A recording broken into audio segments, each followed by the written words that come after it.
BA second year की class में आप सभी का स्वागत है। आज हम कवि बिहारी के बारे में हमारे संकलित पदों की चर्चा करेंगे।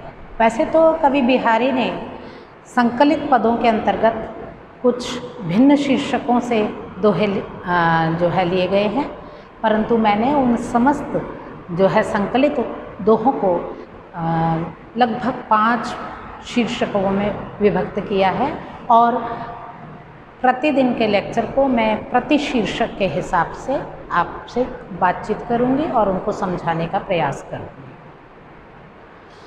तो बिहारी के पाठ्यक्रम के अनुसार हमारे बिहारी शीर्षक से लगभग 49 दोहों का संकलन है, जिनमें मैंने उन सभी को 5 भागों में 5 शीर्षकों में बांटने का प्रयास किया है। प्रमुख रूप से नीति, भक्ति, श्रृंगार, श्रृंगार के दोनों पक्ष, संयोग, वियोग, कृष्ण, सौंदर्य आदि। तो इस क्रम में हम आज सबसे पहले कवि बिहारी के नीतिगत दोहों पर चर्चा करेंगे। लगभग 10-11 दोहे नीति से संबंधित इसमें संकलित हैं। कवि बिहारी श्रृंगारिक कवि ही नहीं हुए हैं, उन्होंने समाज में सामाजिकों को सही रास्ते पर ले जाने के लिए नीति का पथ भी दिखाने का प्रयास किया है। तो उनका ये प्रयास सराहनीय भी है। ज़्यादा कुछ ना कह करके हम अपने विषय पे आते हैं, नीति। तो नीति के अंतर्गत 10-12 दोहे हैं, जिनमें प्रमुख मैं आपको यहाँ पे ब्लैक बोर्ड पे तो कुछ लिखे हुए हैं 5, और बाकी का मैं सार वैसे ही आपको समझा दूँगी।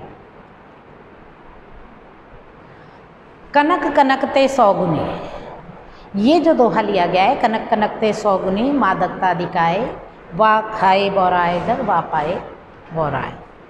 तो कहने का आशय है, इसके माध्यम से कवि बिहारी कहना चाहते हैं कि शब्द परिचय होना आवश्यक है और एक ही शब्द के 2 वस्तुएं होने पर उनके 2 भिन्न प्रयोग हो सकते हैं। उसके पश्चात नल की अरु नल वीर की गति एके कर सोई, जे तो नीचो वह चले ते तो ऊंचो हुई। इसके माध्यम से कवि बिहारी हमको यह शिक्षा देना चाहते हैं कि पानी के नल की स्थिति जितनी नीचाई से प्रारंभ की जाएगी, उतना ही वह ऊंचाई पर उसका दबाव से पानी प्राप्त होगा। और उसी तरह से मनुष्य भी है कि मनुष्य जितना विनम्र और शालीन होकर के समाज में आगे बढ़ेगा, उतना ही उसको मान सम्मान और उन्नति प्राप्त होगी। करी फुलेल को आचमन, अगला दोहा है नीति संबंधी। करी फुलेल को आचमन, मीठो कहत सराही, रे गंधी मति अंध तू इतर दिखावत काहे। तो इसका आशय है कि गुणों का प्रदर्शन हमें विद्वान लोगों के समक्ष ही करना चाहिए। यानी कि जब हम अपने